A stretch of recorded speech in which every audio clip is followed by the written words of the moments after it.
BRS के Zaheerabad MLA के मानिक राव ने हैदराबाद मुंबई मुजव्वजा बुलेट ट्रेन को जहीराबाद के रास्ते गुजारने के मुतालबे पर राज्यसभा रुकनों वी रविचंद्र के जरिए मरकजी वजीर रेलवे से मुलाकात के लिए वक्त तलब किया है। उन्होंने बताया कि पार्लियामेंट इजलास के दौरान इस सिलसिले में एक याददाश्त भी पेश की जाएंगी। उन्होंने कहा कि तमाम जमातों के अवामी नुमाइंदों के साथ नई दिल्ली जाकर मरकजी वज़रा से मुलाकात की जाएगी और जहीराबाद के रास्ते बुलेट ट्रेन चलाने की अवामी ज़रूरत और अहमियत से इन्हें आगाह किया जाएगा ताकि इस मुतालबे पर मुस्बित फ़ैसला लिया जा सके। ఎలక్ట్రానిక్ అండ్ ప్రెస్ మీడియా సోదరులకి నమస్కారం।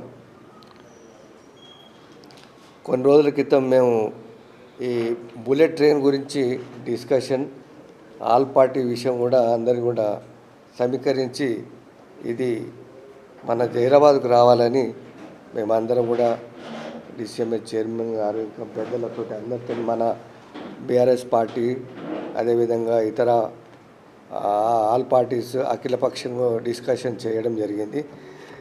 మొట్టమొదట మాకున్న ఇన్ఫర్మేషన్ ప్రకారంగా మాకున్న ఇన్ఫర్మేషన్ ఇది అంతే।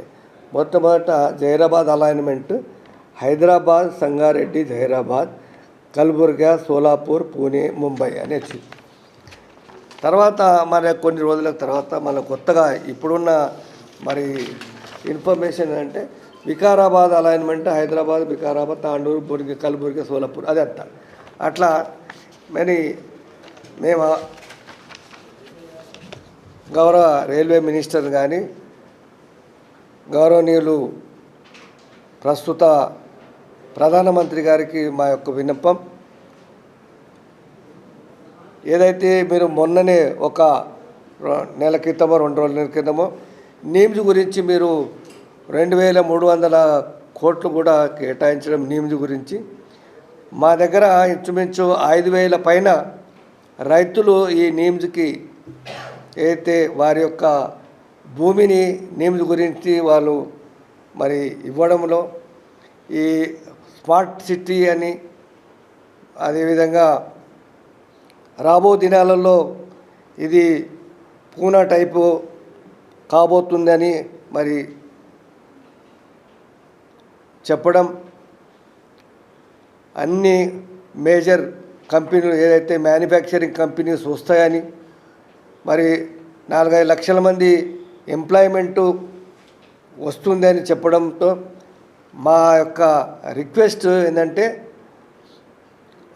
ఏదైతే మీరు ప్రపోజల్స్ ఎక్కడైతే మరి వికారాబాద్ అంటున్నారో దానికి బదులు నేమ్స్ డెవలప్మెంట్ అవుతున్నది కాబట్టి మీరు హైదరాబాద్, ముంబై నుంచి వయా జహీరాబాద్ ఇవ్వాల్సిందిగా మేము కేంద్ర ప్రభుత్వాన్ని కోరుతూ మరి ఈ కార్యక్రమంలో మన పార్టీ తరఫు నుంచి కొంత ముఖ్య నాయకులని అదేవిధంగా అఖిలపక్షం నుంచి కూడా తీసుకొని ముఖ్యంగా మన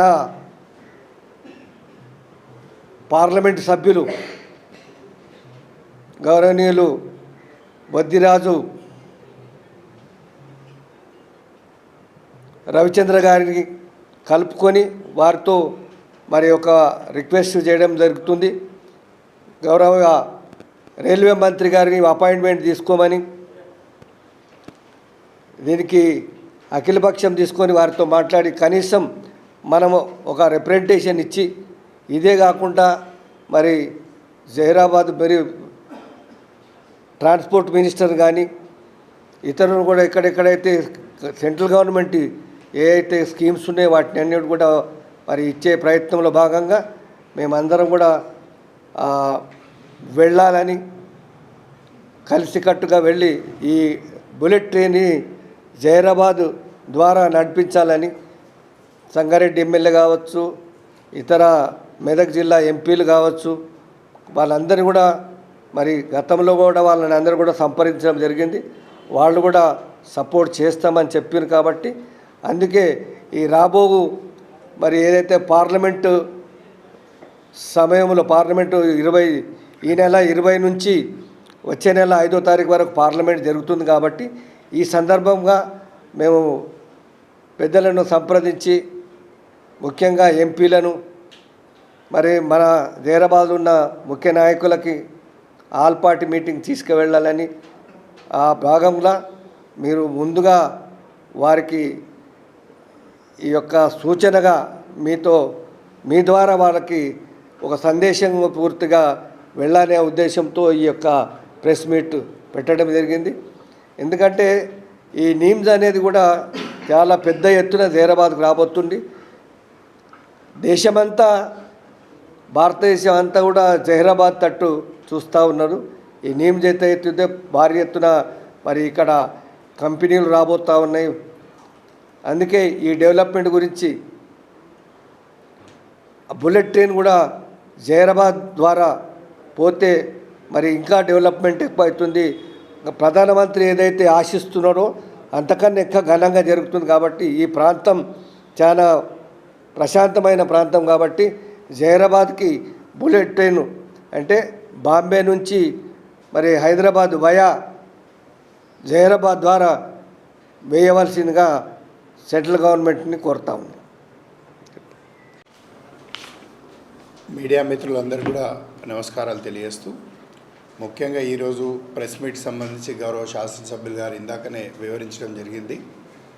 మరి రేపు 20వ తారీఖు రేపటి నుండి నెక్స్ట్ మంత్ 5 వరకు టెంటేటివ్గా వర్షాకాల పార్లమెంట్ సమావేశాలు జరగబోతున్నాయి. కాబట్టి మరి గతంలో కూడా మేము సంప్రదించినప్పుడు గౌరవ పార్లమెంట్ సభ్యుల్ని, మన యొక్క పార్లమెంట్ సభ్యులైనటువంటి సురేష్ కుమార్ షెట్కార్ గారిని, అదేవిధంగా మన మెదక్ పార్లమెంట్ సభ్యులు రఘునందన్ రావు గారిని, అదేవిధంగా పక్కన ఉన్నటువంటి బీదర్ శాసనసభ్యులైనటువంటి శైలేందర్ బెల్దాలే గారిని మేము గౌరవ శాసనసభ్యుల ద్వారా సంప్రదించినప్పుడు వారు కూడా చెప్పడం జరిగింది, పార్లమెంట్ బడ్జెట్ పార్లమెంట్ సమావేశం సమయంలో మరి అపాయింట్మెంట్ ఇప్పిస్తాం, మీరు కూడా రండి అని చెప్పడం జరిగింది.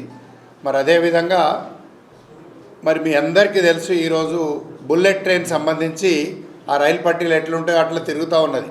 అంటే దాదాపుగా ఇది స్టార్టింగ్ నుండి ఇప్పటి వరకు ఒకరోజు జైరాబాద్ అని, ఒకరోజు వికారాబాద్ అని, ఒకరోజు కొడంగల్ అని, రోజుకు ఒక కొత్త మలుపు తిరుగుతూ ఉంది. సహజంగా ఏంటంటే ఈ నేషనలైజ్ ప్రాజెక్ట్స్ ఏవైతే ఉంటాయో ఇవన్నీ కూడా ఇదే విధంగా మరి ఆచరణలో వచ్చేసరికి చాలా సమయం పడుతుంది. వన్స్ ఒకసారి డిపిఆర్ ఫైనల్ అయిపోయి, టెండర్ ప్రక్రియ అయిపోయి, టెండర్ అగ్రిమెంట్స్ అయ్యేంత వరకు కూడా, వర్క్ ఎగ్జిక్యూషన్ వచ్చేంత వరకు కూడా మరి ఇదే విధంగా సమయం పడుతుంది. ఎందుకంటే మీకు ఎగ్జాంపుల్ తెలుసు, మన దగ్గర నిమ్స్ అనేది 2013లో లాస్ట్ క్యాబినెట్లో అనౌన్స్మెంట్ అయినటువంటి పరిస్థితి. ఆ రోజు కేవలం అనౌన్స్మెంట్ మాత్రమే అయింది. అనౌన్స్మెంట్ అయిపోయిన తర్వాత 2014 నుండి 23 వరకు గత ప్రభుత్వంలో ఏ విధంగా దాన్ని ముందుకు తీసుకెళ్ళడం జరిగింది, మళ్ళీ ఆ తర్వాత ఇప్పుడు వచ్చినటువంటి ప్రభుత్వం ఏ విధంగా తీసుకెళ్తుంది, ఇంకా ఈరోజు కూడా 13 ఏళ్ళు అయినప్పటికీ కూడా ఒక్క కంపెనీ దాఖలు కాలేదు. కానీ అవుతాయి డెఫినెట్గా, దట్స్ ఫ్యూచర్. ఎందుకంటే ఆ ఫ్యూచర్ విజన్ మీద ఒక్క రోజుతో పని అయ్యేది కాదు.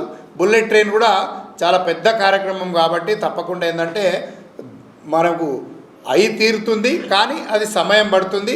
అది ఎట్లా అవుతుంది అనేది, ఎందుకంటే హైదరాబాద్ నుండి బెంగళూరు కానీ, హైదరాబాద్ నుండి ముంబై కానీ, హైదరాబాద్ నుండి చెన్నై కానీ, ఈ విధంగా బుల్లెట్ ట్రైన్స్ ప్రపోజల్ అన్నీ కూడా మనం చూస్తూనే ఉన్నాం. దాంట్లో ఫస్ట్ ప్రపోజల్ అంటే బెంగళూరు చెన్నై కంటే ముందున్నటువంటి ప్రపోజల్ ముంబై ప్రపోజలే. హైదరాబాద్ నుండి ముంబై ప్రపోజల్, అది కాస్త ముంబై పోయి పూణే వరకు అయింది.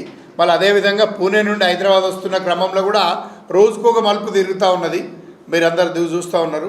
ఇదే కాదు, అలైన్మెంట్లో చాలా చేంజెస్ ఉంటాయి. మీకు ఎగ్జాంపుల్ చెప్పాలంటే హైదరాబాద్ టు బెంగళూరు వెళ్తున్నటువంటి క్రమంలో మొదటి విడతగా జడ్చర్లో ఉండే, తర్వాత అది మొన్న చూస్తే శ్రీశైలం అని అంటారు.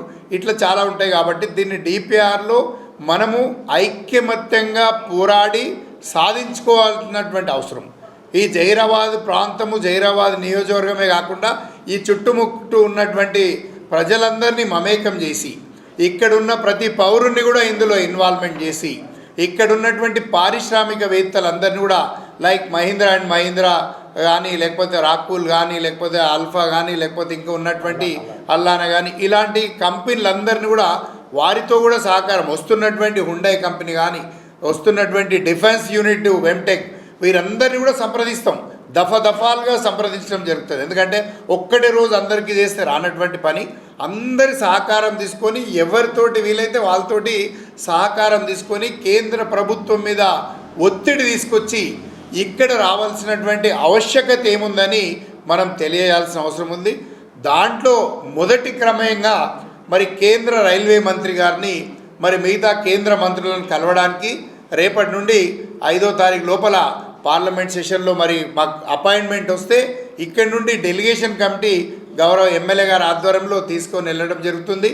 లేదు అనుకుంటే వాళ్ళ అపాయింట్మెంట్ ఒకవేళ రండి అంటే టెంటేటివ్గా 10 మందా 20 మందా మరి ఇక్కడ నుండి వెళ్ళి రిప్రజెంటేషన్ చేసి ఎవరెవరికైతే రిప్రజెంటేషన్ చేసి, ఎందుకంటే మొదటి వ్యక్తిగా వారికి చెప్పడం, వారికి అసలు జహీరాబాద్కు ఎందుకు కావాలి బుల్లెట్ ట్రైన్, జహీరాబాద్లో మరి ఎందుకు ఈ అవసరం ఉందని, దీని ఆవశ్యకత గురించి పూర్తిగా క్లుప్తంగా కేంద్ర రైల్వే మంత్రి గారికి వివరించాల్సినటువంటి ఆవశ్యకత ఉంది.